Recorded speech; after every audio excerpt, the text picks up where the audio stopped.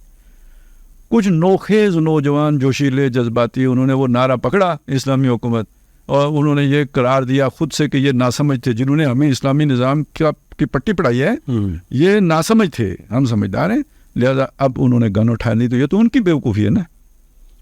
اچھا خالد صاحب, میں اس میں ایک چیز ایڈ کرنا چاہوں گا کہ پاکستان میں جو دہشت گردی کا ماحول ہے آج, جس سے ہمارا سب کا روز پڑتا ہے, ڈائریکٹلی انڈائریکٹلی ہم افیکٹ ہوتے ہیں اس سے, اگر اس کی پروفائلنگ کی جائے تو آپ کو ڈانڈے پاکستان کے بالکل آغاز میں مل جاتے ہیں. جب 1947 میں پاکستان آزاد ہوا تو آپ کو پتا ہے کہ جہاد کشمیر کے نام پر یہاں پہ نان اسٹیٹ ایکٹرز کو ڈیولپ کیا گیا. ان گن مینز کو باقاعدہ طور پہ تیار کیا گیا کہ آپ نے ایک لڑائی لڑنی ہے, بندوقوں سے لڑنی ہے, اور آپ ریاست سے ہٹ کے یہ کاروائی کریں گے. ریاست کا اس میں عملاً تو شمولیت تھی لیکن اصولاً شمولیت نہیں تھی. اصولی طور پہ ریاست کہتی تھی کہ ہمارا تو کوئی تعلق نہیں ہے. تو ان لوگوں کو فیسیلیٹیٹ کیا گیا. اور آپ کو یہ بھی پتا ہوگا کہ جن لوگوں نے اس وقت اس پالیسی کی مخالفت کی تھی انہیں جہاد کشمیر کی مخالفت کا بڑا جو ہے آج تک ان کے اوپر یہ الزام لگایا جاتا ہے کہ انہوں نے جہاد کشمیر کی مخالفت, جہاد کشمیر کی مخالفت, فساد کی مخالفت کی تھی, اس کی مخالفت کی تھی کہ یہاں سے. پھر اس کے بعد جب آپ نے بنگلہ دیش کے اندر جو ہے جب حالات خراب ہوئے تو آپ نے کیا, لوگوں کو ایکٹیویٹ کیا, آپ نے وہاں پہ بنائی فورس. مغربی پاکستان کے اندر جو ہے وہ رضاکار جو ہے بھرتی کیے, ان کو یہاں پہ بھی ڈیولپ کیا لڑنے کے لیے. جنگ میں آپ نے شریک کیا نان اسٹیٹ ایکٹرز کو. اور پھر ضیاء الحق کے دور میں جب ذوالفقار علی بھٹو کے خلاف تحریک نفاذ نظام مصطفیٰ, یہی خالد صاحب نام تھا, جی تو وہ شروع ہوئی تو سارا جو جس کے نتیجے میں ضیاء الحق آیا, جس کے نتیجے میں ضیاء الحق آیا تھا, تو سارا مذہبی طبقہ چونکہ اس تحریک کے اندر شامل تھا تو ضیاء الحق صاحب کو ہوا یہ کہ یار یہ تو آپ میرے گلے پڑیں گے. ظاہر ہے جب وہ چیزیں نہیں ہوں گی, انہوں نے چند ایک نمائشی اقدامات کیے اور پھر لوگوں کی توجہ ڈائیورٹ کرنے کے لیے جہاد افغانستان کا جو ہے نا وہ تکمیل کرو, جا کے تکمیل جا کے ادھر کرتے رہو, اور وہ سارا جو اور ہمیں حکومت کرتے رہو, کرنے دیں. ایکٹیو جو طبقہ تھا اس سارے کا رخ انہوں نے افغانستان کی طرف موڑا. پھر اس کے بعد کشمیر شروع ہوا. پھر تو یہ ساری چیزیں جو ہے نا یہ اسٹیٹس کی پالیسیز ہیں. اگر آپ آج بھی اس سے باہر نکلیں, مطلب دیکھیں میں پھر وہی کہہ رہا ہوں کہ کیسے ٹی ایل پی کا ذکر خالد صاحب نے کیا. ٹی ایل پی کیا تھی, کس نے بنائی, کس نے بنائی, کیسے آئی؟ جو پی ٹی آئی ہے خود کیسے آئی؟ 2017 18 16 یہ اٹھا کے دیکھیں نا, 2014 سے لے کے 2011, مطلب وہ تو تھا, لیکن اس وقت جب پوری اسٹیٹ ان کے لیے کھڑی ہوتی تھی اس پہ, مطلب بہت ساری باتیں ایسی ہیں کہ شاید جن کو بہت پبلکلی کہنا جو ہے نا, لیکن یہ سب کو پتہ ہے یہ باتیں جو ہے نا, جو ان جرنل باتوں کو ہی لے کے چلیں اگر, تو یہ سب کچھ تو ہم نے خود کیا. تو پھر اس کے بعد ہم یہ کہیں کہ ہم یہاں پہ ایک نیا آپریشن لانچ کر رہے ہیں, بھائی آپ اپنی پالیسیز بتائیں. یا ہم یہ کہیں کہ یہ مولانا مودودی نے کیا ہے, یہ مولانا مودودی نے کیا ہے, اسلامی حکومت والی سوچ کا نتیجہ ہے, یا یہ علامہ اقبال کی جو فکر تھی اس کا نتیجہ ہے. تو بھائی آپ اپنی پالیسیز چینج کریں. اب آپ سمجھیں کہ یار اس طریقے سے معاملات کو ہینڈل کرنا چھوڑ دیں. یہ اس کو بالکل سمپل. اور آج بھی جو لوگ آپ کے پے رول پہ چل رہے ہیں, جو سوسائٹی کے اندر بہت سارے سوشل میڈیا کے اوپر آپ نے کریٹ کیا تھا, مطلب دیکھیں وہ کیا 5th جنریشن جو ہے نا وارفیئر جو تھی, ہائیبرڈ وارفیئر جو ایک پورا آپ نے بنایا تھا, اس کے اندر جتنے آپ نے مجاہد بنائے تھے, میں کسی کا نام نہیں لینا چاہ رہا, لیکن جتنے مجاہد بنائے تھے وہ سارے آج آپ کو پڑے ہوئے ہیں. ٹھیک ہے, وہ گیلا تیتر اور وہ جتنے لوگ تھے وہ ورچوئل مجاہد بھی پڑے ہوئے, پہلے جو فزیکل مجاہد تھے وہ بھی پڑے ہوئے ہیں. بھائی اس پالیسی سے باہر نکلے. یہ تو نہیں ہے کہ آپ کچھ عرصے بعد جو سوچ کا نتیجہ نہیں ہے, بلکہ بالکل صحیح بات ہے خالد صاحب. بس اس پہ آخری آپ ان کو زبان ملی تو ہم ہی پہ برس پڑتے ہیں. سر ہم یہ کہتے ہیں کہ پاکستان اسلامی جمہوریہ پاکستان, جمہوریت ہی اصل باعث ہے استحکام کا اور دوام کا اسلام کے ساتھ. لیکن جمہوریت کی سمجھ لیں ناکامی بھی ایک وجہ ہو سکتی ہے کہ لوگ ان عناصر کی طرف کھینچے چلے جاتے ہیں یا اس سوچ کا شکار ہو جاتے ہیں کہ اس ذریعے تو اسلام نہیں آ سکتا. اور دوسری بات ہے کہ جمہوریت کو سیدھا کرنے چلی ہے اسٹیبلشمنٹ. تو ہمارے بہت سے ایسے اصول پرست صافی وہ آج بھی کھڑے ہیں کہ ہم کل بھی اسٹیبلشمنٹ کے رول کے خلاف تھے, اور اگر آج بھی کوئی دہشت گردی یا جمہوریت کی خاطر کچھ دہشت گرد عناصر کو جو ہے کلا کما کیا جا رہا ہے تو یہ طریقہ ٹھیک نہیں. دیکھیں یہ وہ کتابی سوچ ہے نا, حقائق یا حقیقت پسندانہ سوچ کچھ اور ہوتی ہے. جمہوریت خود بھی دیکھیں ایک مطلب تقریبی عمل کے نتیجے میں وجود میں آئی تھی, کوئی ڈیموکریٹک پروسیس سے وجود میں نہیں آئی تھی. تو بعض اوقات جب آپ کو فساد ہو معاشرے میں تو سرجری کرنی پڑتی ہے. وہ جمہوری اصول وہاں پہ کارگر نہیں ہوتے, اس کے لیے آپ کو اس طرح کی ایکسٹرا کریکولم ایکٹیویٹی کرنی پڑتی ہے, تب جا کے وہ فساد ختم ہوتے ہیں. دیکھیں ایک نارمل جسم ہے اس کو آپ غذا دیں گے, لیکن کوئی اگر انفیکشن ہو گیا بہت بڑھ گیا ہے آپریٹ کریں گے. اب یہ نارمل جو ہے نا علاج تو نہیں ہے, یہ ذرا اور طرح کا علاج ہے. یہی ملکوں کے ساتھ بھی ہوتا ہے, ہر ملک میں یہ کیا جاتا ہے. جب آپ انتہائی جو ہے نا وہ آئیڈیلسٹک ہوں گے نا تو پھر وہ ہوگا جو حضرت عثمان رضی اللہ تعالیٰ عنہ کے ساتھ. اگر مطلب میں ویسے کمپیریزن میرے ذہن میں آ گیا کہ حضرت عمر ہوتے ہو کہتے مارو باغیوں کو, کہانی ختم. انہوں نے کہا نہیں, میں اپنی جان کے لیے کسی کی جان نہیں لوں گا, نظام ختم. ٹھیک ہے نا. تو یہی چیز ادھر ہی ہم کھڑے ہیں. جب آپ اتنی آئیڈیلسٹک اپروچ کریں گے کہ جی جتنا بھی جو بھی ہو جائے ہم نے جمہوری اصولوں کو نہیں چھوڑنا ہے, تو پھر فسادیوں کے لیے کھلی چھوٹ ہے. تو یہ کوئی جمہوریت کا تصور نہیں ہے. دیکھیں, جمہوری حقوق ہوتے ہیں قانون پسند شہریوں کے. ریاست کے بھاگیوں کے لیے کوئی جمہوریت نہیں ہوتی. اس کے جمہوری حقوق ہی نہیں رہتے, اس کے شہری حقوق نہیں رہتے. ٹھیک ہے. اب یہ پتہ نہیں کیوں نہیں ہمارے جو ہے نا ان کو سمجھ آ. ایک بات تو یہ, دوسری بات یہ ہے یہ سمجھ لیں, سیکولرزم ایک علیحدہ چیز ہے, لیکن جس شے کا نام لبرلزم ہے وہ انارکی کا پوٹینشیل رکھتے ہیں. میں آزاد, آپ آزاد, میں یوں جانا چاہتا ہوں, آپ یوں جانا چاہتے ہیں, ہم اکٹھے کیسے چلیں گے؟ Extreme liberalism. کیونکہ ہاں ایکسٹریم یعنی لبرلزم کے اندر انارکسٹ ہونے کا پوٹینشیل موجود ہے. مطلب انتہا پسندی اس کے اندر. جیسے ہر وہ مسلمان جو قرآن کو من جانب اللہ منزل من اللہ سمجھتا ہو, اس کے اندر فنڈامنٹلزم کا پوٹینشیل موجود ہے. کیونکہ جب قرآن پڑھے گا نا, قرآن کا تو نیریٹو ہی یہی ہے, اس نے یہیں پہنچنا ہے. اسی طرح یہ سمجھ لیں کہ جو بھی لبرل ہے وہ اپنی اس سوچ میں جو ہی آگے بڑھے گا, تو یہ جو سٹرکچر ہوتا ہے نا اسٹیٹ کا سٹرکچر, یہ تو اس کی آزاد سوچ کے منافی ہوتے ہیں, فریڈم کے خلاف ہے. لہٰذا یہ انارکی تک لے کے جاتے ہیں. اور دنیا میں اس وقت ریورس جو پروسیس چلا ہے نا فیشزم کا, امریکہ جیسے ملک میں آپ کو ٹرمپ کی صورت میں نظر آئے گا, اور باقی دنیا میں اس کا سبب یہ بنا ہے. یونیورسٹیوں میں ڈسکشنز ہیں کہ اگر آپ ایکسٹریم لبرلزم کے لیول پہ جائیں گے تو اسٹیٹ کا سٹرکچر ختم ہو جائے گا. سمجھ رہے میری بات؟ صحیح. تو جو اس طرح کے لوگ ہوتے ہیں نا بہت ایکسٹریم پہ سوچنے والے, اپنی جگہ پہ انتہا پسند, تو ان کو پھر یہ سارے حقوق اور یہ اور وہ, مطلب ریاست جائے باڑ میں اور نظام جائے باڑ میں, ڈسپلن اور یہ سارے آرگنائزیشن جائے باڑ میں, وہ جو میرے اصول ہیں ان میں سے کسی, وہ تو قرآنی اصول ہیں, وہ نہیں اوپر نیچے ہو سکتے. یہ مسائل ہیں ان کے. ایکسٹریم لیول کا آئیڈیالزم کہنے آپ اسے اس اپنی سوچ کے اعتبار سے. تو زمینی حقائق سے چشم پوشی. تو اس وجہ سے میں نیک نیتی کے ساتھ یہ بات کر رہا ہوں. وہ جو لوگ کہتے ہیں جی پیسے لیے ہیں, یہ لیا, وہ میں وہ بات نہیں کر رہا, یا ایجنڈا ہے یا دوستیاں نبھا رہے ہیں, میں وہ کوئی بات نہیں کر رہا. میں صرف یہ بات کہہ رہا ہوں کہ بالکل جو ایک لبرل بندہ ہوگا وہ اس طرح کا ایک شاعرانہ مزاج کہہ لیں, کتابی سوچ کہہ لیں, آئیڈیلسٹک اپروچ کہہ لیں, وہ اس میں مبتلا ہو جاتے ہیں. صحیح. اور ایک بات اور بھی یہ ذہن میں رکھیں, جو بھی لبرل بندہ ہے, جینین لبرل بندہ ہے, وہ اگر نظریہ پاکستان کا حامی ہے تو منافق ہے, جھوٹا ہے, فراڈیا ہے. تو نہیں ہے تو اسے پاکستان کا حامی کیوں ہے؟ پھر اس کی یہ سوچ ہونی چاہیے متحدہ ہندوستان کی, جو اس وقت جو لبرل لوگ تھے ان کی تھی, اور آج بھی لوگوں کی ہے. ٹھیک ہے, تو پھر وہ ہونی چاہیے. تو وہ رستے میں مظام کون ہے؟ جو پاکستان کو بچا کے رکھنے والی فورسز ہیں وہ مظام ہے نا. تو ان سے نفرت ہونا, تو یعنی آپ ان کے جبر کی وجہ سے ان سے نفرت نہیں کرتے, ان کی غیر پسندیدہ سرگرمیوں کی وجہ سے ان سے نفرت نہیں کر رہے. اصل میں آپ کے اس نظریے کے خلاف نظریہ پاکستان ہے.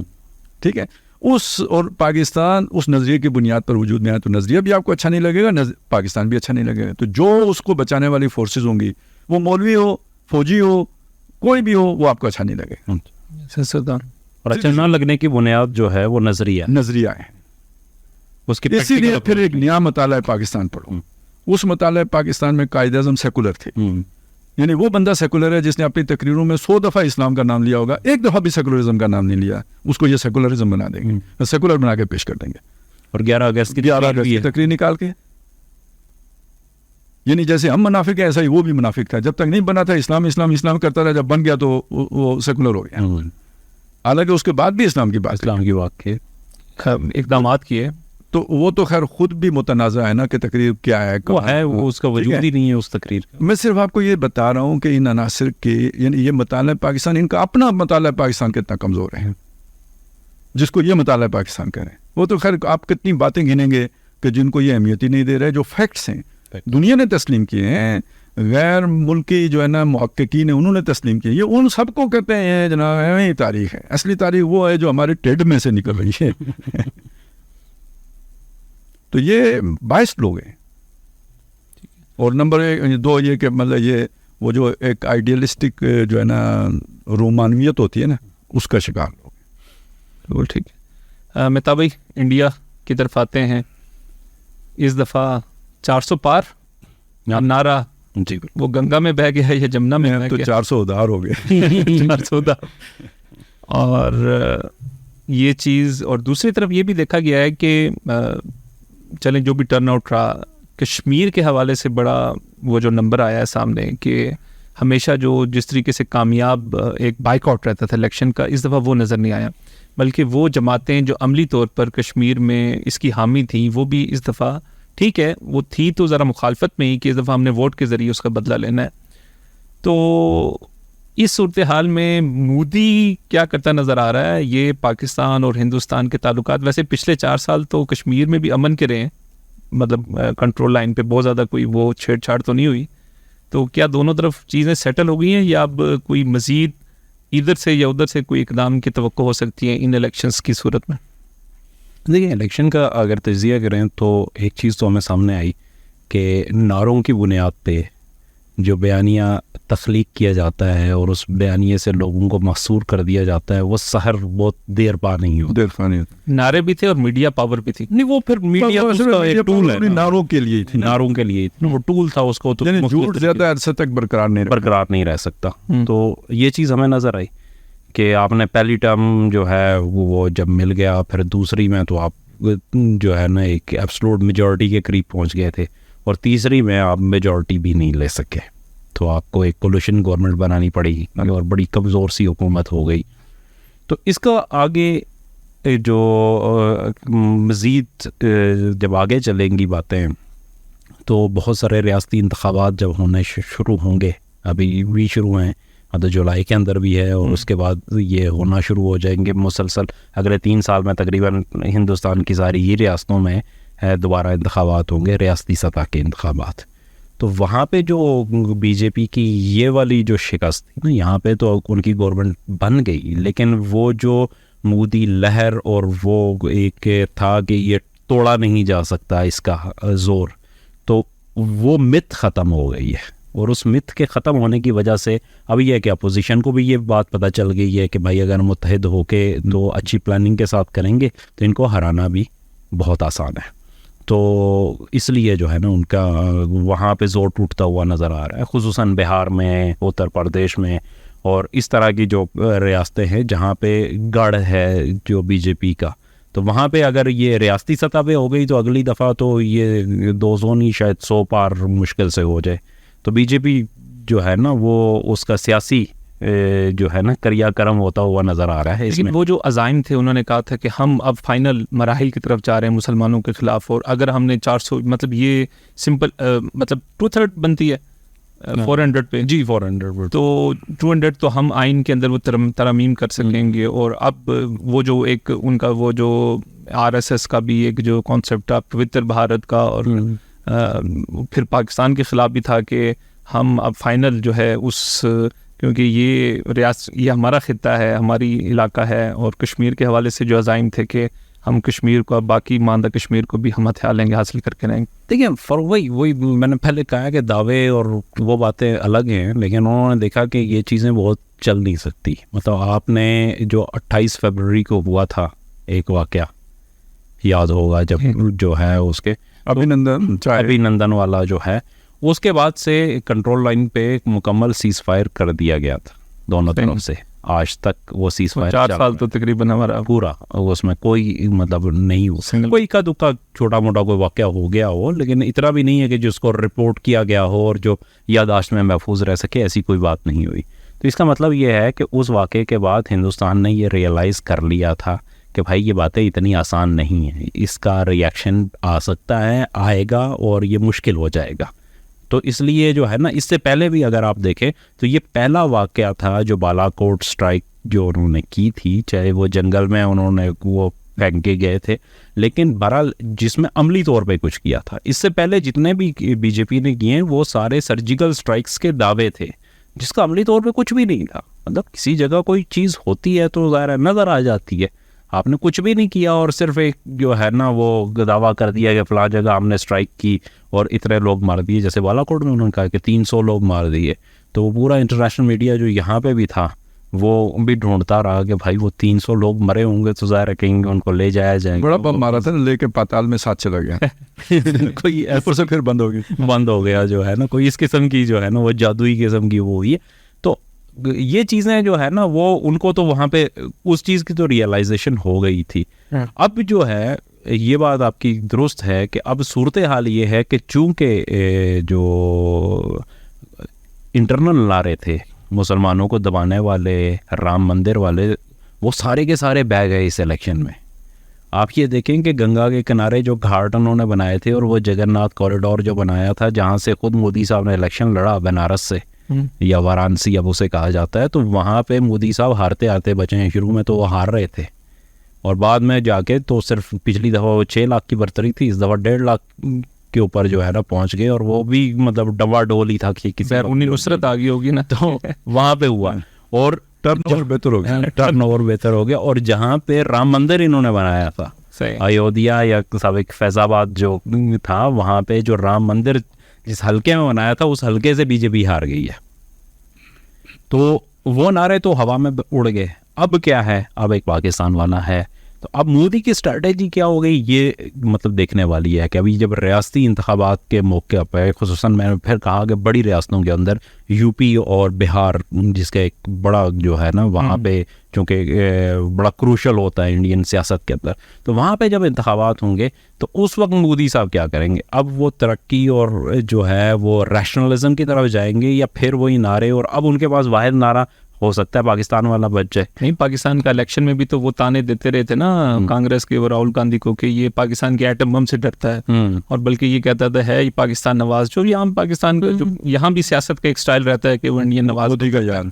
ہاں مودی, تو مودی نے بڑے تقریریں اور بڑے اس طرح کے جملے اور بڑے اس طرح کے وہ پوری بریکٹ کیا گیا. بالکل ایسے ہی ہے کہ وہ ان کا تو سٹانس شروع سے ہی یہی تھا نا, لیکن وہ میں یہ کہہ رہا ہوں کہ اب اس کا سحر ٹوٹ گیا ہے, اس کا جو جادو تھا وہ اب نہیں چل رہا تھا. بھائی ایک چیز کو ذرا اس میں دیکھنے کی ضرورت ہے کہ یہ جو ہے نا مودی سرکار یہ اسٹیبلشمنٹ کا بچہ ہے. انڈین اسٹیبلشمنٹ کو پہلی دفعہ یہ ہندوتوا کے تھرو نظام کے اندر گھسنے کا موقع ملا ہے. نہیں تو جب تک کانگریس تھی یہ وہ اس طرح, تو انہوں نے اسٹیبلشمنٹ کو اس کے جگہ پہ رکھا ہے, آگے نہیں آنے دیا. تو اس سے ایک خطرہ پیدا ہوتا ہے کہ جب وہ پٹتا ہے نا تو وہ پھر چودھری صاحب خود آتے ہیں میدان میں جب آپ کے مورے پٹتے ہیں. تو اب اسٹیبلشمنٹ کو جو وہاں پہ بھی لت پڑ گئی ہے ان کے دور میں, یا جو سرمایہ داروں کو بھی پڑ گئی ہے, کیونکہ سرمایہ داروں کو بھی انہوں نے وہ اسٹیبلشمنٹ کا حصہ ہے سرمایہ دار, تو وہ واپس مطلب چیزیں ان کے ہاتھ سے نکلے ہیں, یہ کچھ نہ کچھ نہیں ہو سکتا. جی بالکل. اس میں خطرے میں کون ہے جی؟ مطلب وہاں پہ اگر فسادات ہوتے ہیں یا اپنے اس میں جاتے ہیں تو خطرے میں سب سے زیادہ مسلمان ہیں. ٹھیک ہے. اور سر میں ایک طرح پھر یہ کہ پاکستان کے حوالے سے بھی کوئی نہ کوئی وہ بے وقوفی کر سکتے ہیں. نہیں اپنے وہ جب اس طرح کی چیز ہوتی ہے آپ کو پتہ ہی ہے, اگر ہم 1948 میں بندے کشمیر میں داخل کر سکتے ہیں, بے وقوفی ہی تھی نا. ہاں بلا ضرورت. اور 65 میں بھی, یعنی جس کے نتیجے میں 65 کی جنگ ہوئی تھی, تو کیا آپریشن جبرالٹر, تو مطلب وہ پنگا ہمارا تھا. تو اس طرح کی کوئی حرکت وہ بھی تو کر سکتے ہیں. تو سر اسٹیبلشمنٹ مطلب وہ جو دماغ ہوتا ہے نا بابو کا, وہ ادھر والا بابو ادھر, کوئی اتنا بڑا فرق نہیں ہوتا ہے. ٹریننگ تو دونوں کی ایک ہی ہوئی ہے نا, وہ اسی سے آئی سی ایس سے ہی تو انڈیا کی اسٹیبلشمنٹ آپ فوج کو ہی کہہ رہے ہیں یا وہاں کی اسٹیبلشمنٹ ڈفرینٹ ہے؟ یہ دیکھیں اس میں مطلب ویسے فوج سے زیادہ وہاں پہ طاقتور جو ہے نا انڈسٹریلسٹ سرمایہ دار بہت پاورفل. اور اب اس پہ جو انٹرنیشنل کمپنیز کا بھی انفلوئنس جتنا ان کا ہے نا, تو اب پوری دنیا میں 2 ارب کے قریب آبادی ہے, اس میں ہر کوئی گھسا ہوا ہے, ہر کوئی. اتنی بڑی مارکیٹ ہے. دوسری چیز دیکھیں نا, مودی کے جتنے بھی اقدامات تھے, مطلب میک ان انڈیا اور یہ سارا جو ہے, وہ اس سے انڈائریکٹلی تو ہر چیز سے جو انڈسٹریلسٹ ہے اس کو فائدہ ہوا ہے. یا ایون کسانوں کا احتجاج جو اتنے عرصے سے وہاں پہ آج بھی وہ کانگریس ہے نا جی, یعنی اس کی جو ٹینڈنسی ہے یا جو مطلب اس کے اندر جو رجحان پایا جاتا ہے وہ ذرا سوشلزم والا پایا جاتا ہے. نہرو صاحب تو خیر بہت زیادہ جو ہے اس حوالے سے تھے, یعنی یہ اس وجہ یہ فرق ہے ان دونوں میں. اور اصل میں تو کانگریس کو کھڑے لگانے کی وجہ یہ ہے نا کہ اس میں عوامیت اور عوامی حقوق اور یہ لوگوں کو فیسیلیٹیٹ کرنا ہے, یہ والا مادہ ان کے یہاں زیادہ تھا. بالکل صحیح. تبھی فلسطین, اچھا اس میں سوری یہ ایک چیز رہ گئی, یہ کشمیر والا جو ہے, چونکہ یہ بہت امپورٹنٹ ہے. دیکھیے کشمیر کے اندر اس دفعہ الیکشن میں کوئی شک نہیں ہے کہ ایک اچھا ٹرن ہو رہا ہے, ماضی میں ہمیشہ بائیک آؤٹ ہوتا رہا ہے, لیکن اس دفعہ لوگوں نے دیکھا ہے کہ بائیک آؤٹ کے نتیجے میں وہاں پہ تو ہی ہے نیشنل کانفرنس یا پی ڈی پی وہ آ جاتی ہیں, اور پی ڈی پی بھی ماضی میں بی جے پی کے اتحادی رہی ہے, اور جو ہے نیشنل کانفرنس بھی اتحادی رہی ہے. تو ان دونوں کو جو ہے اگر ٹرینڈ آپ دیکھیں تو اس دفعہ مطلب وہاں پہ جو ووٹ ڈلے ہیں اس میں جو دونوں محبوبہ مفتی بھی اور عمر عبداللہ بھی, یہ دونوں باہر ہو گئے ہیں. بلکہ خود ہی پہلے نکل گئے تھے. نہیں ہارے ہیں, برے طریقے سے ہارے ہیں جو ہے نا وہاں پہ. مطلب خود انہوں نے بائیک آؤٹ نہیں بائیک آؤٹ نہیں کیا, نہیں وہ تو مین ظاہر کانٹیسٹ کر رہے تھے. اور ان کا اور وہاں پہ اگر دیکھیں بارہمولہ کی سیٹ سے انجینئر رشید جو ہے وہ جیت کے آئے, اور انجینئر رشید جو ہے وہ اس وقت تہاڑ جیل میں ہیں دلی کی. وہاں پہ ان کے اوپر ٹیرر فائنینسنگ کے اور وہ جو ان کے ڈریکونیل لاز ہیں ان کے تحت انہیں سزا سنائی ہوئی ہے, وہ وہاں پہ ہیں اور وہ جیتے ہیں. اسمبلی کا حلف تک نہیں وہ اٹھا سکے, آج بھی نہیں اٹھا سکے. تو یہ چیز جو ہے نا وہاں پہ ہوئی ہے. اسی طرح جو کیا کہتے ہیں کہ جو لداخ کی سیٹ تھی وہاں پہ بی جے پی کو بڑی بری طریقے سے شکست ہوئی ہے, اور وہاں پہ جو ہے ایک جو ان کا مخالف کینڈیڈیٹ تھا وہ جیت کے سامنے آیا ہے. تو وہ بی جے پی ہمیشہ اس کو کیش کرتی تھی, اور پچھلی دفعہ جب انہوں نے کیا تھا تو اس سے پہلے جو ہے بی جے پی کا کینڈیڈیٹ وہاں سے جیتا تھا, جس نے بڑا جو ہے نا 2019 کے اندر جب انہوں نے 2 حصوں میں تقسیم کیا تھا کشمیر کو, تو اس نے بڑا اپریشیٹ کیا تھا, اور وہ مطلب جو پارلیمنٹ کے اندر اس کو لیجٹیمائز کرنے کے لیے as a son of soil وہی پیش تھا. تو اس دفعہ وہ برے طریقے سے ہار گیا. تو یہ جو ٹرینڈ ہے کشمیر کے, یہ بتا رہے ہیں کہ وہاں پہ جو ہند نوازی ہے اور بی جے پی کی سیاست خصوصاً وہ ان دونوں کے لیے کشمیر میں بھی جگہ نہیں ہے, اور یہاں تک کہ لداخ میں بھی اب کوئی جگہ نہیں رہی. تو اس ٹرینڈ کو لوگوں نے پہلے سے بی جے پی خود بھی کشمیر سے دور رہی ہے. کشمیر تو خیر نہیں ہے, جموں سے انہوں نے لڑا تھا, کشمیر میں تو وہ آئے ہی نہیں ہے. لیکن جو لوگ ان سے کسی بھی حوالے سے ایفیلیٹڈ رہے ہیں ماضی میں, ان سب کو بھی شکست ہوئی ہے وہاں سے. یہ ایک بڑی چیز تھی. اور مطلب وہ ظاہر ہے آج کی جو صورتحال ہے کشمیر کے اندر, شاید لوگوں کا اپنا جو موقف ہے اس کے اظہار کا یہ بہترین موقع تھا, اور انہوں نے بڑے بہترین طریقے سے اسے جو ہے نا پریزنٹ کیا وہاں پہ. اچھا اس میں ہندوستان والی ایک چیز جو ہے نا مسلمانوں کی اگر آپ دیکھیں تو یہ بڑا امپورٹنٹ چیز ہے کہ جو ایوان ہے اس میں ٹوٹل 24 جو ہے وہ مسلمان آئے, اور ٹوٹل جو کنٹیسٹ کرنے والے تھے ان میں 74 مسلمانوں نے جو الیکشن لڑا ہے, اور ان میں سے 24 سر جیت سکے ہیں. ان میں سے بھی 8 وہ ہیں جو آج تک حلف نہیں اٹھا سکے, وہ مختلف جیلوں میں ہیں, مختلف جگہوں پہ. کشمیر اسمبلی کی بات ہے نہیں جو لوک سبھا جو ان کی نیشنل اسمبلی ہے اس کی بات کر رہے ہیں کہ وہاں پہ یہ صورتحال تھی. اور جو بی جے پی ہے اس نے صرف ایک کینڈیڈیٹ کو دیا تھا, ایک مسلمان کو, وہ بھی کیرلا کی سیٹ کے اوپر جہاں پہ مسلم اکثریت ہے وہاں پہ, تو وہاں پہ ایک کو دیا تھا, اور وہ بھی برے طریقے سے ہار گیا. تو ان کے ہاں جو ہے نا وہ نہیں ہوا. اور مطلب یہ ہندوستانی سیکولرزم کا حال, یہ سیکولرزم کا حال ہے کہ مطلب 16% مسلمانوں کی آبادی ہے, تو جو پارلیمنٹ کے اندر ان کی نمائندگی ہے وہ 5% سے بھی کم ہے, اور کیبنٹ 71 رکنی کیبنٹ ہے جس میں ایک بھی مسلمان وزیر نہیں ہے. یہ ہے ہندوستان کا وہ سیکولرزم اور وہاں کے مسلمانوں کی حالت.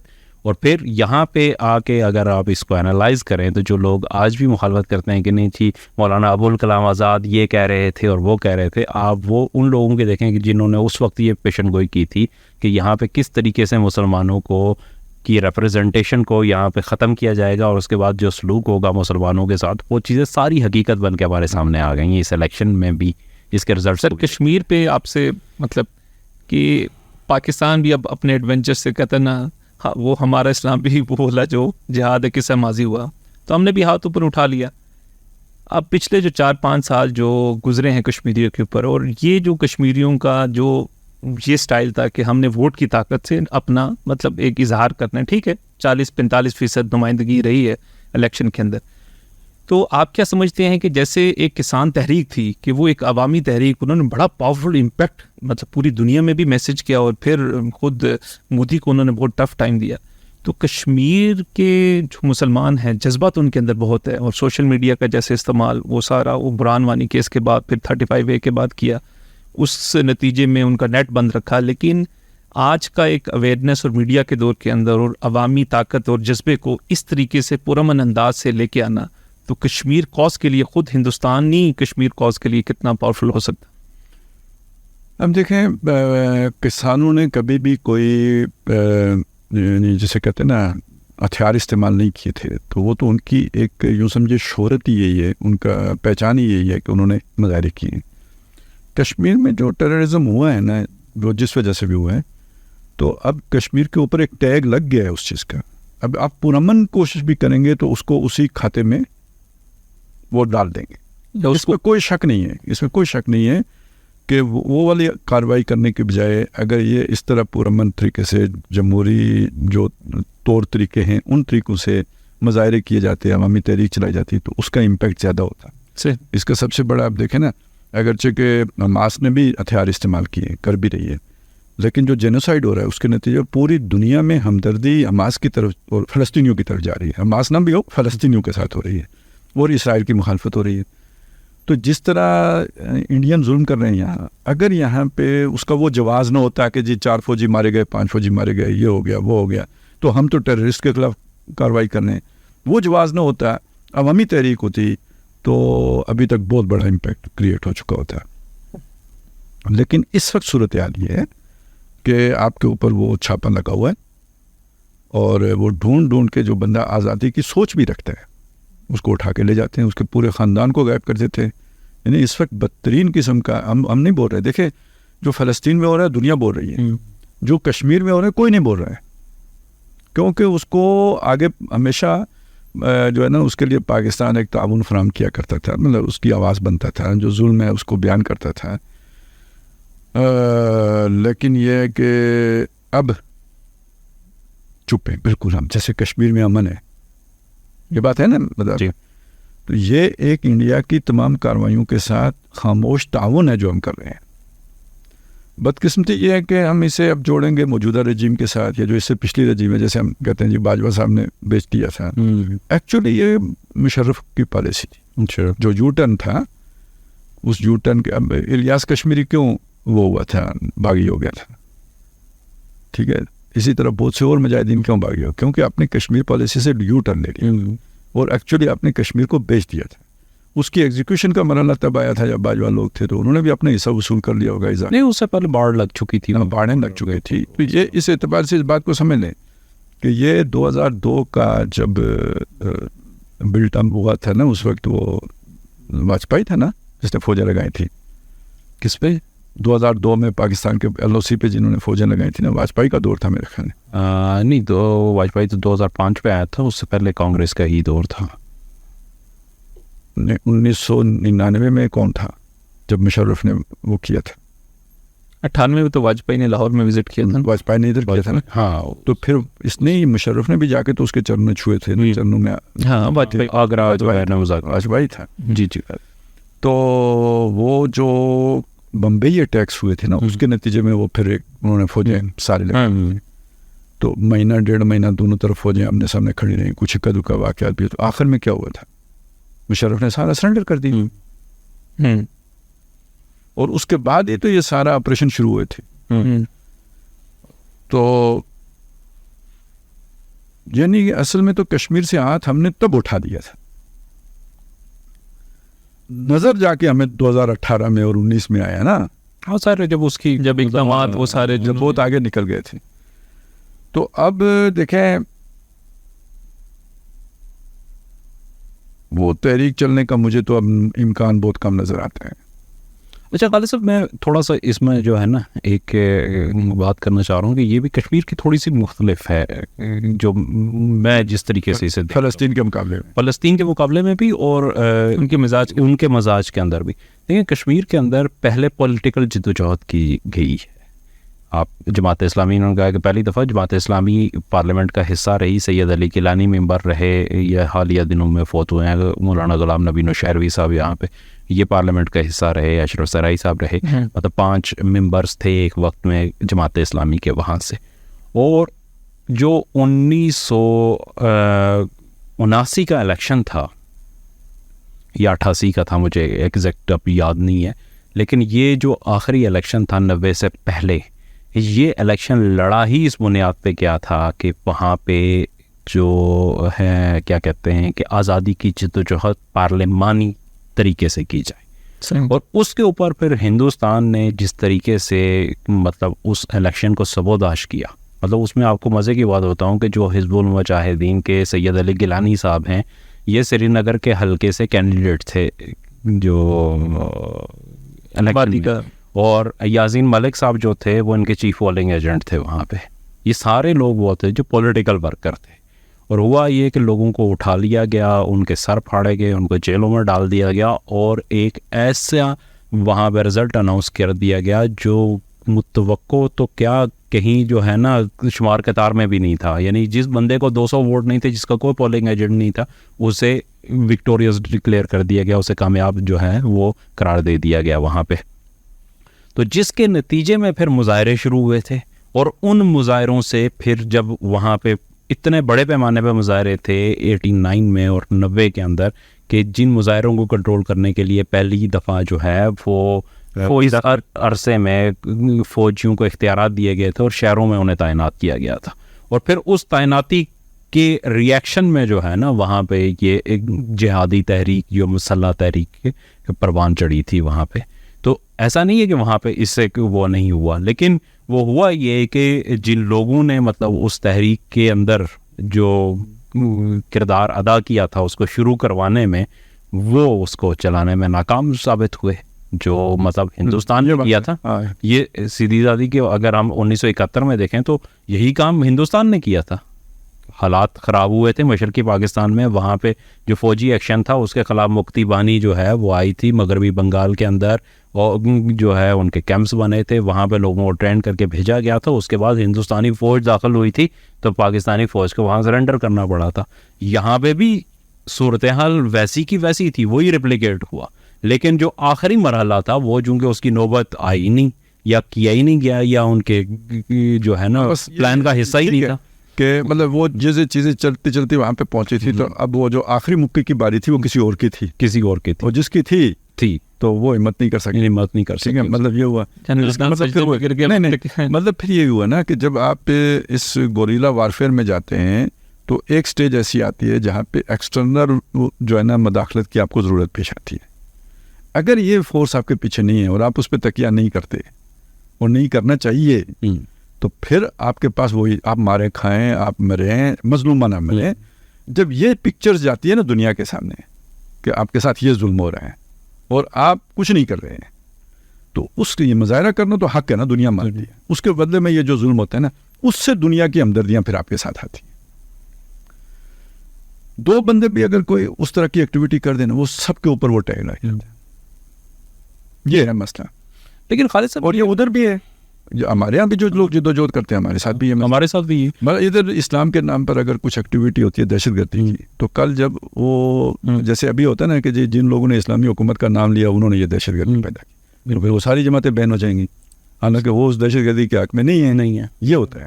اچھا خالد صاحب، میں ایک چیز اور کہہ رہا ہوں کہ یہ ہماری ریاستوں کا بھی خصوصاً مطلب جو موجودہ سسٹم ہے اسٹیٹس کا، اس کے اندر بھی ہے کہ وہ بریکٹ کرتے ہیں. مطلب آپ نے کہا کسانوں نے کہیں جو ہے ان کے کریڈٹ پہ کوئی ایسی چیز نہیں ہے, لیکن اگر آپ ہندوستانی میڈیا کو دیکھیں اور خصوصاً جو گودی میڈیا ہے وہ تو کہتا ہی خالستانی ہے انہیں. یہ ضرورت ہوتی ہے نا, ریاست نے ایک بیانیہ بنانا ہوتا ہے. میں اس کی ایک بڑی بہترین مثال قرآن مجید میں ہے. موسیٰ علیہ السلام گئے فرعون کے پاس کہ بھئی بنی اسرائیل کو آزاد کر دو, میں ان کو لے کے یہاں سے نکل جاتا ہوں. تو پہلے تو اس نے کہا تو جادو کے زور پہ یہ کرتے ہو یہ وہ. پھر اس کے بعد اس نے قوم سے جو خطاب کیا نا, وہ یہ کہا کہ موسیٰ اور ہارون 2 جادو کریں جو ہمیں نکالنا چاہتے ہیں مصر سے. یہ کوئی موسیٰ علیہ السلام کا مطالبہ نہیں تھا. وہ یہ کہہ رہے تھے یار کہ بنی اسرائیل کو جانے دو. اس نے قوم کو یہ نہیں بتایا کہ اس کا مطالبہ یہ ہے کہ بنی اسرائیل کو جانا. اس نے قوم کو یہ بتایا, خوف میں مبتلا کیا کہ ہم سب کو قبطیوں کو نکالنا چاہتا ہے مصر سے اور اپنی حکومت قائم کرنا چاہتا ہے. تو یہ تو ریاست کی ضرورت ہوتی ہے عوام کو اپنے ساتھ ملانے کے لیے کہ وہ ایسا پروپیگنڈا جو ہے نا وہ تخلیق کرتی ہے. اس کو جواز نہیں دینا چاہیے, وہ بے بنیاد ہونا چاہیے. کوئی بھی بندہ تحقیق کرے یا یہ کہ دیکھے تو اسے لگے کہ یار یہ ریاست جھوٹ بول رہی ہے, لیکن آپ میں سے ایک بندے نے وہ حرکت کر دی نا تو اس کو وہ پھر اس رائے کا پہاڑ بنا کے لوگوں کے سامنے پیش کر دیتے ہیں. اس لیے وہ ان لوگوں کا منظم ہونا, پرامن ہونا یہ بہت ضروری ہوتا ہے. تو کسانوں نے چونکہ نہیں کیا تھا لہٰذا وہ پروپیگنڈا اپنی جگہ پہ, ہم یہاں بیٹھے کہہ رہے ہیں کہ بھائی کسان پرامن لوگ تھے. تو یہ یعنی اپنی یہ ساکھ بنانی پڑتی ہے, اپنا یہ یعنی آپ اسی نام کے ساتھ پہچانے جائیں کہ بھئی یہ پرامن لوگ ہیں. بالکل صحیح ہے. باقی پھر ہندوستان میں ہماری کیونکہ خمیر میں عوامی تحریک اور عوامی جدوجہد ہندوستانیوں کے اندر, پاکستانیوں نے تو خیر اس کا بڑا غلط استعمال کیا ہے, وہ دھرنے کا بھی بدنام ہے اور لانگ مارچ بھی بدنام ہے, لیکن یہ ہے کہ ان کی جو ایک پولیٹیکل سٹرگل کے اندر یہ چیزیں تو ایک مثال رہی ہیں. میں تبھی کشمیر فلسطین کے حوالے سے کوئی اپڈیٹس اور غزہ کے حوالے سے وہاں پہ امن معاہدہ اس کی کوئی صورتحال نظر آ رہی ہے یا ابھی بھی جارحیت جاری ہے اسرائیل کی جانب سے؟ جارحیت تو جاری ہے اور فلسطینیوں کو روزانہ کی بنیاد پہ کیا جا رہا ہے, لیکن اب مین چیز یہ ہے کہ اس کے اسرائیل کے اندر اور اسرائیل سے باہر جو ہے نا وہ جو ویژن تھا لوگوں کا وہ بڑا کلیئر ہوتا جا رہا ہے. مطلب پچھلے دنوں میں ایک پڑھ رہا تھا اسرائیل کا ایک ہیبرون جو ہے اخبار ہے, تو اس میں ایک تجزیہ چھپا تھا اور انہوں نے یہ کہا تھا کہ نیتن یاہو اس جنگ کو جو پرولونگ کر رہا ہے وہ صرف اپنی سیاسی ساکھ بچانے کے لیے, ورنہ انہوں نے کہا کہ انہوں نے ایک سروے شائع کیا تھا کہ جو پہلا مہینہ تھا اکتوبر کا جب یہ اسرائیل نے جنگ مسلط کی تھی, تو اس پہلے مہینے کے اندر 74% لوگوں کا یہ خیال تھا کہ اسرائیل کی یہ جنگ جو ہے وہ نتیجہ خیز ثابت ہوگی. ان کی مسلط کردہ جنگ غزہ کے اوپر اور روس کا نتیجہ خیز جو انہوں نے اہداف مقرر کیے ہوئے تھے اس حوالے سے. تو انہوں نے کہا کہ اب جو دوبارہ مطلب یہ جون کے مہینے میں جو انہوں نے دوبارہ سروے کیا تو اس سروے کے مطابق اب صرف 24% لوگ رہ گئے ہیں کہ جن کے خیال میں کہ اس جنگ کا کوئی نتیجہ نکل سکے. یہ اسرائیلی سروے یہ اسرائیلی سروے ہے اور اسرائیل کا اخبار اور جو کیا کہتے ہیں کہ ایک ایکسٹریمسٹ یہودی ویوز رکھنے والا جو اخبار ہے اس کا یہ اداریہ ہے, اس کا یہ سروے ہے. تو وہ یہ بات کہہ رہے ہیں کہ یہ اب جو ہے نا یہ نیتن یاہو چونکہ اس کے بلکہ اس نے تو اس سے آگے بھی کہا کہ اس کے اوپر کیسز چل رہے تھے جب یہ واقعہ ہوا تو اس کے اوپر کیسز ہیں اور آج بھی اس کا پوٹینشیل موجود ہے. انہوں نے وار کونسل جو بنائی تھی تو اس میں اس کی وجہ سے انہوں نے کچھ چیزیں روک دی تھی جو پروسیسز تھے, ورنہ اس وقت تک نیتن یاہو جیل میں ہوتا. تو یہ جیل سے بچنے کے لیے اور اپنی سیاسی ساکھ بچانے کے لیے اسے پرولونگ کر رہا ہے جس کا کوئی نتیجہ نہیں نکل سکتا. اچھا, پھر دوسرا ہی ایک یہودی اخبار اپنا اسرائیلی اخبار ہے یروشلم پوسٹ. اس کا ہے یہ غالباً 20 جون کا یہ اداریہ تھا. اس نے کہا کہ مکمل طور پہ اسرائیلی آرمی ناکام ہو چکی ہے غزہ کے اندر. ان کا کہ 4 ٹارگیٹس ہے. ایک یہ کہ اسرائیلی مغوی جو ہیں انہیں بازیاب کروایا جائے. دوسرا ٹارگیٹ یہ تھا کہ حماس کی صلاحیت جو ہے وہ حملہ کرنے کی ختم کی جائے. اور تیسرا ٹارگیٹ یہ تھا کہ وہاں پہ جو کیا کہتے ہیں ایک اسرائیل نواز حکومت مسلط کی جائے. اور چوتھا ٹارگیٹ یہ تھا کہ غزہ کی جو الگ حیثیت ہے اس کو ختم کر دیا جائے, مرج کر دیا جائے. تو اس نے کہا کہ ان 4 ٹارگٹس میں سے ایک بھی پورا نہیں ہوا. مغوی آج بھی حماس کے پاس ہیں, کتنے مر گئے ہیں کتنے زندہ ہیں یہ کوئی پتہ نہیں ہے, لیکن ان میں سے جو ہے نا ان کی رہائی جو ہے وہ ممکن نہیں ہو سکی. حماس اس نے کہا کہ اس کا حال یہ ہے کہ اس وقت بھی اس کے پاس یہ صلاحیت موجود ہے کہ وہ تل ابیب سے لے کر پورے اسرائیل کو ٹارگٹ کر سکتی ہے وہاں سے بیٹھ کے, اپنے اس کا راکٹ سسٹم بھی یہ ختم نہیں کر سکے. پھر جو ہے اس کے اوپر وہاں پہ حکومت مسلط کرنے کا, تو انہوں نے کہا کہ حماس لوگوں کے دلوں میں بستی ہے کہ وہاں پہ جتنا بھی ہوا ہے اس کے اوپر حماس کے خلاف آج تک یہ جو ہے نا غزہ کے لوگوں کے ویوز بھی نہیں بدل سکے. تو اس کے خاتمے کا تو سوال ہی نہیں پیدا ہوتا. اور مرج کرنے کی پوزیشن یہ ہے کہ اسرائیلی آرمی کو مسلسل مزاحمت کا سامنا ہے, وہاں تو کھڑی ہی نہیں ہو سکتی. لیکن اسرائیل نے لبنان پہ بھی اٹیکس کی, وہ جو پچھلے دنوں پہ باتیں چل رہی تھی کہ ہم اس میں بھی اٹیک کریں گے اور لبنان میں. میں 1 منٹ مجھے دیجیے, میں اس طرف آتے ہیں تھوڑا سا اس کو نا. اچھا, پھر دوسرا یہ تو اسرائیل کے اندر کی بات ہے, اور دوسری طرف جو باہر ہو رہا ہے کہ آپ یہ دیکھیں وہ بہت سگنیفیکنٹ ہے.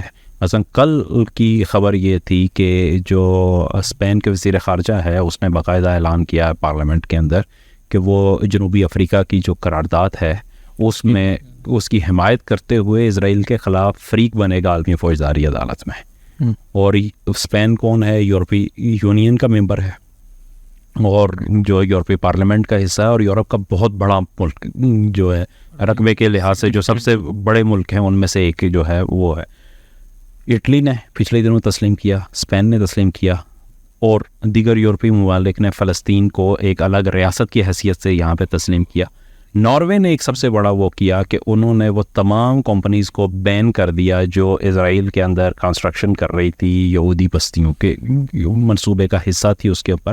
اور پھر امریکن کمپنی جو کیٹرپلر ہے اس سے انہوں نے جو ہے نا اپنی میرے خیال میں $6 ملین کی جو انویسٹمنٹ تھی وہ واپس لے لی, اس لیے کہ وہ اسرائیل کو وہ بلڈوزر مہیا کر رہی ہے کہ جو وہاں پہ جا رہی ہے. تو یہ ریئیکشن ہے جی, یورپ سے ریئیکشن ہے. یہ دیکھیں یہ کسی اسلامی ملک کا نہیں ہے یا کسی جو ہے نا وہ ایسٹ سے نہیں آ رہا, یہ ویسٹ سے آ رہا ہے, اور یہ بہت ہے. باقی ہم پہلے بھی پروگرامات میں ڈسکس کر چکے ہیں کہ جو امریکہ کے اندر اور پورے یورپ کے اندر جو کالجز اور یونیورسٹیز کے اندر مظاہرے ہو رہے تھے, تو اسرائیل کی جو متھ وہاں پہ بنائی گئی تھی, جسے خالد صاحب کہتے ہیں دوسری جنگ عظیم کے بعد جو ان کو کہا گیا کہ ان کا ہولوکاسٹ ہوا اور یہودی بڑے مظلوم ہیں اور وہ ہیں, وہ متھ ٹوٹ رہی ہے اس جنگ کے تحت. بھائی یہ تو مغربی کفار ممالک ہیں جو ہماری اچھی اسلامی حکومتیں ہیں اور بادشاہتیں ہیں, اور ادھر سے کوئی ریئیکشن نہیں آ رہا. مطلب جو اسلام کے ہمارے بڑے بڑے لمبردار ممالک ہیں اور بڑے پاورفل ہیں, ریسورسز بھی ہیں, ڈالرز بھی ہیں, پیٹرو ڈالرز بھی ہیں. یہ اس پہ خالد صاحب بہتر روشنی ڈال سکتے ہیں میرا خیال ہے ان سے. باقی جو لبنان والی آپ نے بات کہی ہے نا, وہ بھی اصل میں یہی ہے کہ اب وہاں پہ اس کے خلاف بھی آوازیں اٹھا رہی ہیں کہ نیتن یاہو اس جنگ کو پرولونگ کرنا چاہ رہا ہے, اور وہ جو اس کی غزہ کے اندر جو ہزیمت اسے اٹھانی پڑی وہ کسی اور جگہ پہ یہ چاہ رہا ہے کہ وہاں پہ جو غزہ کے اندر قبضہ کرنا تو وہ نہیں ہے, لیکن اگر وہ جنوبی لبنان کے کچھ علاقے کے اوپر قابض ہو جاتا ہے وہاں پہ آگے بڑھ کے, تو وہ اپنی ایک فتح جو ہے اس کا ایک اعلان کر سکتا ہے. تو وہ اس کے لیے جو ہے نا اس طرف کر رہے ہیں, لیکن اس میں بھی مزاحمت جو ہے وہ اسرائیل کے اندر بڑی شدت سے. آپ کو پتہ ہے کہ یہ پچھلے دنوں میں ان کی جو وار کونسل تھی وہ ٹوٹ گئی, ان کا ایک وزیر جو تھا اس نے اسے ریزائن کر دیا اور وہ وار کونسل بھی ٹوٹ گئی ہے. اس وقت وہاں پہ ایک پولیٹیکل کرائسس بہت بڑھ گیا ہے اس کے اوپر کہ اس کو آگے کنٹینیو کرنے کے حوالے سے جو ہے نا وہاں پہ مخالفت اب عروج پہ پہنچ گئی ہے. اور یہ لگ رہا ہے ایسا ہے کہ مطلب یہ جو جولائی کا مہینہ ہے شاید یہ پورا نہ ہو سکے وہاں پہ, کہ اس سے پہلے یہ جنگ جو ہے نا روکنی پڑ جائے. مطلب یہ خالد صاحب یہ بات تو نظر ہے, جیسے قرآن مجید بھی کہتا ہے کہ یہ یہود سازشوں میں تیز ہیں اور تخریب میں تیز ہیں, لیکن یہ کبھی بھی سامنے آ کے اس طریقے سے آپ کا مقابلہ نہیں کر سکتے. یہ تو ہماری بہت بڑی ہزیمت ہے, یہ ہماری کمزوری ہے مسلمانوں کی کہ اتنے وسائل ہونے کے باوجود ایک چھوٹی سی اقلیت سے ہم دبے ہوئے ہیں اور ڈرے ہوئے ہیں اور اس کے نیچے لگے ہوئے ہیں. ورنہ اگر تھوڑا سا اس میں ہم ان کا ساتھ دیں یا ہمت بٹھائیں اور اپنا ایک موقف اپنائیں تو اس ناسور کا خاتمہ کوئی ناممکن بات تو نہیں. دیکھیں اصل میں ایک تو یہ کہ یہ وہ یہودی تو نہیں ہے کہ جن کا ذکر قرآن نے کیا. صحیح. یہ تو اشکنازی یہودی ہیں، یہ بیسیکلی تو اسی نسل سے تعلق رکھتے ہیں جو امریکہ کی حکمران نسل ہے، برطانیہ کی حکمران نسل ہے، وائٹ اینگلو سیکسن جو ہے. دوسری بات یہ ہے کہ یہ اکیلے نہیں ہیں، ورلڈ پاورز ان کے پیچھے کھڑی ہیں، اور اس پورے خطے پر کنٹرول رکھنے کے لیے یہ خنجر امت مسلمہ کے سینے میں گھونپا گیا تھا. تو وہ اس کی حفاظت بھی کرتے ہیں. یعنی عرب اسرائیل جنگ میں وہ کیا تھے، ان کی جو پرائم منسٹر تھی وہ جو خودکشی کرنے پہ آ گئی تھی، بن گورین، نہیں بن گورین تو مرد تھا نا، وہ عورت تھی کوئی کافی مشہور تھی. تو لیکن وہ امریکہ نے کہتے فضائی پل بنا دیا تھا. تو عربوں نے کہا بیچاروں نے بعد میں کہ بھئی ہم اسرائیل کا تو مقابلہ کر سکتے ہیں، امریکہ کا تو نہیں کر سکتے. تو آپ اسے محض وہ یہودی ریاست کے طور پر نہ دیکھیں، اس کے پیچھے وہ پورا جو ہے نا مغرب جو ہے نا اور امریکہ ویسٹرن انٹرسٹ پورا کھڑا ہے. لیکن یہ نظام اب بڑھ رہا ہے. جیسے ہم ابھی پاکستان کی بات کر رہے ہیں، یہ وہ سیٹ اپ ہے جو دوسری جنگ عظیم کے بعد ساری دنیا میں آئے ہیں. یہ اب سارا ختم ہو رہا ہے. پیچھے فورسز وہی ہیں جو اس سارے سیٹ اپ کو چلا رہی تھی، لیکن وہ اب ٹیم نہیں لے کے آ رہی ہیں، ماڈل بدل رہا ہے. میں نے آپ کو شروع میں ایک بات کہی تھی کہ اب ڈیموکریٹک پروسیس سے آپ واپس فسطائیت کی طرف اور فیشزم کی طرف جا رہے ہیں. وہ تو چائنی ماڈل ہے نا، سرمایہ دار کو وہ ماڈل سوٹ کرتا ہے. یہ حقوق والا ماڈل، اس میں کافی کچھ سرمایہ دار کو جیب سے مطلب جیب ڈھیلی کرنی پڑتی ہے. اب اس کے مقابلے چائنا کیوں پوری دنیا میں چھا گیا ہے؟ بھائی اس کو سستا مزدور ملتا ہے، بدترین ایکسپلائٹیشن ہے وہاں پہ، کسی کے حقوق کو بول ہی نہیں سکتا. تو سرمایہ دار اس ماڈل کی طرف کیوں نہیں جائے گا کہ جو اس کے لیے زیادہ فائدے مند ہے، میکسیمم آؤٹ پٹ. تو یہ وہی عالمی سرمایہ داروں کی حکومت جو تھی، اب انہیں اس وہاں کے انسانوں کے مقابلے میں یہ والے انسان زیادہ سوٹ کر رہے ہیں. تو وہ شفٹ کر رہے ہیں اپنا مرکز کہہ لیں یا جو بھی. یہ چائنا کی ترقی نہیں ہے، چائنا پر وہ ہاتھ وہ والا آ گیا ہے، وہی ہاتھ جو اٹھا دیتے ہیں، جس نے کبھی برطانیہ کو اٹھایا تھا اور پھر برطانیہ کا سورج غروب کر کے امریکہ کو اٹھا دیا تھا. اب وہی ان سب کا یورپ اور امریکہ کو سے ہٹا کے تو چائنا میں کو اٹھا رہے ہیں. تو دیکھیں یہ بیسیکلی تو جنگ رکنے والی نہیں ہے. ہم نے بہت پہلے ایک بات یہ سامنے آئی تھی کہ یہ آگے پھیلے گی. عرب نہیں بول رہے، کیوں نہیں بول رہے ہیں؟ سب خطرے میں ہیں، انٹرنل خطرے میں. یہ ایکسٹرا دیکھیں ابھی لبنان کی باتیں شروع ہو گئی ہیں یا نہیں شروع ہو گئی ہیں، یمن تک کی باتیں شروع ہو گئی ہیں یا نہیں شروع ہو گئی ہیں. یہ جو ہے نا ادھر رکنے والی چیز نہیں ہے. اور وہ جو حدیثوں میں جو چیزیں آئی ہیں، ویل للعرب من شر قد اقترب، اس شر سے کہ جو بالکل قریب آ گیا ہے، تو وہ یہی ہے نا. تو یہ ہم ایک غزہ کو رو رہے ہیں، یہ تو اس سارے علاقے میں یہ آگ پھیلنی ہے. تو اب ظاہر ہے اس کی خبریں بھی ہوتی ہیں، اس کے یعنی اس کی پیش بندیاں بھی ہوتی ہیں، اس کے لیے جو ہے نا اپنی سوچ کے مطابق حفاظتی اقدامات بھی ہوتے ہیں جو کیا ہیں منتیں. جیسے ایک ہوتا ہے نا کہ جی آپ کو خطرہ ہے کسی سے تو آپ مقابلے میں تیاری کرتے ہیں. دوسرا کیا ہے، اس کو مکھن لگاتے ہیں، اس کو مطلب وہ فیسلیٹی راج دیتے ہیں. ٹھیک ہے. تو جو اسرائیل کے ساتھ اس وقت سعودی عرب اور یہ وہ سب جس طرح کی جس نوعیت کی جو وہ سفارتکاری کر رہے ہیں، تو وہ منتیں کرنے والے اسرائیل، کوئی دفاعی وہ منصوبے بنانے والے نہیں ہیں. تو اس کا مطلب انہیں خطرے کا احساس ہوا ہے تو وہ چاہتے ہیں کہ بھائی اسرائیل کے ساتھ ہماری نارملائزیشن ہو جانی چاہیے. تو بہرحال یہ تو بات آگے پھیلتی نظر آ رہی، رکتی نظر نہیں آتی. جی بہت شکریہ مہتاب بھائی آپ کا اور خالد صاحب آپ کا. ناظرین یہ تھا آج کا ہمارا پروگرام. اس میں موضوعات ڈسکس کیے کسی حد تک، اور اس پہ آپ کا کوئی کویسچن ہو، فیڈ بیک ہو تو ضرور ہم سے شیئر کریں. اگلے پروگرام تک مجھے مہتاب بھائی کو خالد صاحب کو اجازت دیجیے، پھر ملاقات ہوگی. اللہ حافظ.